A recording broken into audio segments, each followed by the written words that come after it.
Hey guys, it's Britt. Tonight I'm here to talk to you for a few minutes about family vloggers doing house tours, why they're a problem, and my thoughts around it. So if you're interested, please keep watching.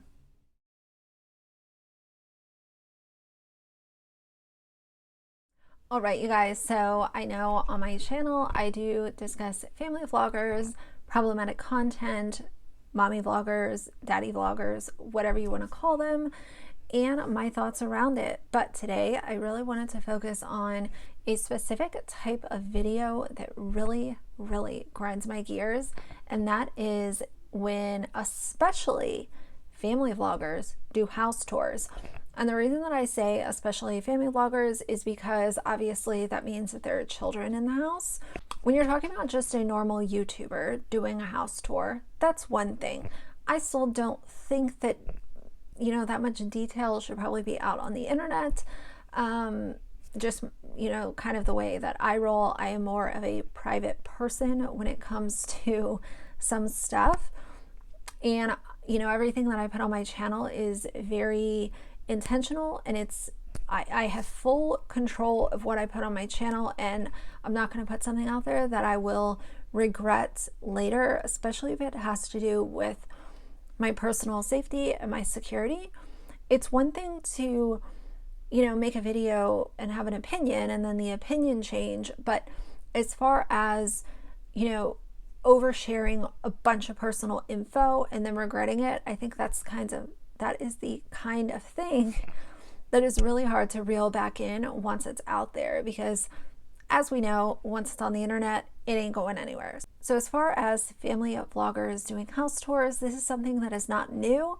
It's definitely been done for many years by tons of family vloggers. But one of the biggest gripes that I hear from a lot of these channels is that they are scared for their safety, or someone showed up at their house, or their house got broken into. Sometimes it's real, sometimes it's, clickbait.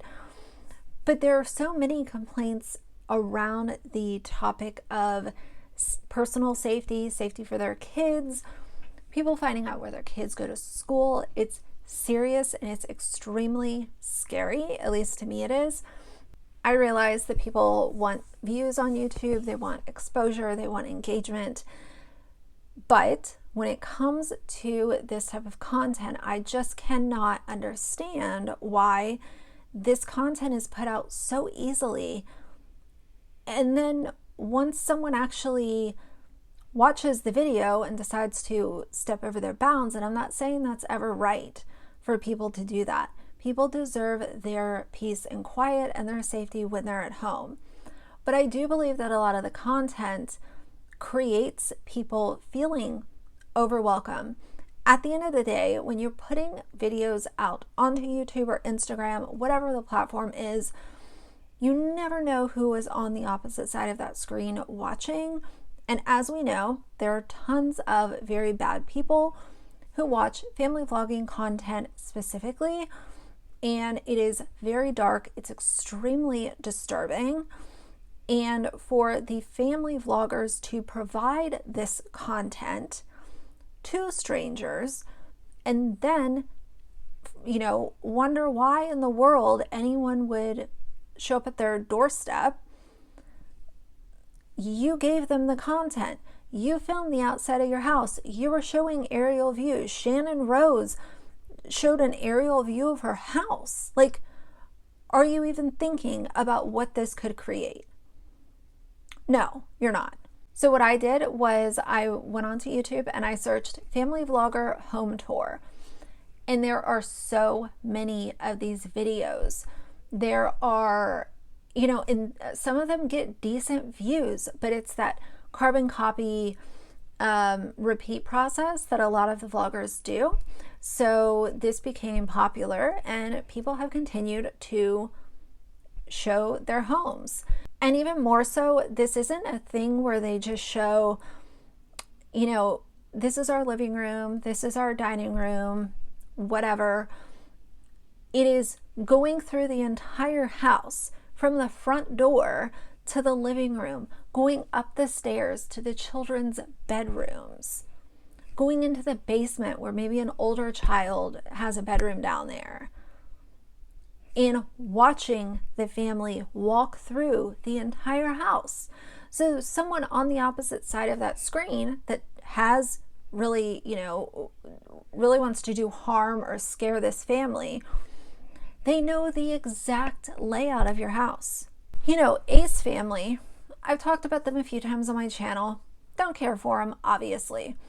But when they built that house in LA and they were showing all of these aerial photos, outdoor shots where you could see what the neighbors' houses looked like, you could see what the road in front of the house looked like, it would have taken 2 seconds for someone to figure out where they live.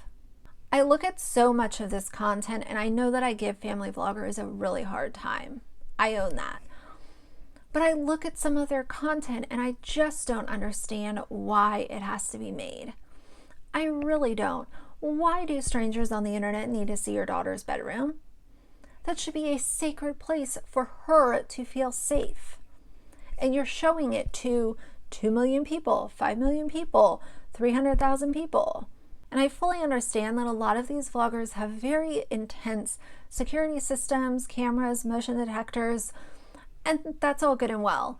But just because you're going to install those items in your house, that doesn't equate to showing people where your son sleeps at night or where your baby's nursery is in your house. And a lot of these videos are just, flex culture, influencer flex culture. Who has the biggest house? Who has the nicest pool? Who has a sauna in their basement? Who has an elevator in their living room? So it is part of flex culture. And I get that. And so many of them subscribe to this ideology of flexing on each other. And it's like that idea of keeping up with the Joneses, sort of like that. Family vloggers are always trying to outdo one another. But I really draw the line when it comes to putting your children's safety at risk. Home tours do that, and it's an exhibit A example of putting your kids at risk. Showing people where you live, showing the layout of your home, showing the road that you live on, what the front of your house looks like, what your backyard looks like, what color the neighbor's house is, what kind of car the neighbor has. So it's very easy for people that have bad intentions to find exactly where you live. No questions asked. It takes 5 minutes of research and they would be able to find your exact address, and that's it. And these vloggers that put this content out are also the ones that have P.O. boxes. And I love the idea of having a P.O. box and not having stuff sent to your house, because then your home address is floating out there. But at the same time, if you're giving house tours and people can take 13 seconds, do a little research, find out exactly where you live, then you having a P.O. box is not necessarily adding that extra layer of protection for people to not know where you live. Does that make sense? I hope it does. The second part of this argument will come in when you talk about when YouTubers do vlogs and they show their kids being picked up at school, dropped off at school, after school activities, going to soccer practice or gymnastics or whatever. And that can also put your kids at risk. So I get it. Putting your life online is risky. But I just feel like so many times these extra steps that could be taken to keep certain content off their channels is completely ignored because they know that it will get views. So if people want to look at these family vloggers and try to say that they are not expecting their children and they actually care about their children's personal safety 24/7, I just cannot agree with that. And I'm not trying to be argumentative. I am just looking at the facts. And if you're showing the layout of your house and giving these home tours and showing where your kids sleep at night, and then showing them, showing your subscribers where they go to school, where they have soccer practice, the street that you live on, it's all ignoring the core issue of safety, at least in my opinion. So anyway, you guys, I really hope that all of that makes sense. Let me know what you think down below for sure. And, this this is not ever trying to gatekeep what family vloggers do, because I realize that they're going to do what they do no matter what kind of commentary is done, no matter how many family vlogger anti-family vlogging channels pop up on YouTube. They're going to continue to do what they do as long as it's still making them very wealthy, and as long as YouTube is still paying them for that type of content. But that doesn't mean that we can't have a conversation about it. And I just think that as problematic as the content is, when you are showing every square inch of your home and showing people what the front of your house looks like, showing them what the back looks like, literally, you know, vlogging when you're driving right in front of your driveway, don't be surprised when, you know, someone who is obsessed with the family shows up at your front door. And again, I want to reiterate, I am not excusing this behavior. I am not saying that it's okay. But when you put it all out there, don't be surprised when it comes back and bites you in the rear. So either way, that's going to be it for today. If you like the video, please leave a like and a comment. And if you'd like to see more from me in the future, please subscribe. I'll see you guys soon. Bye.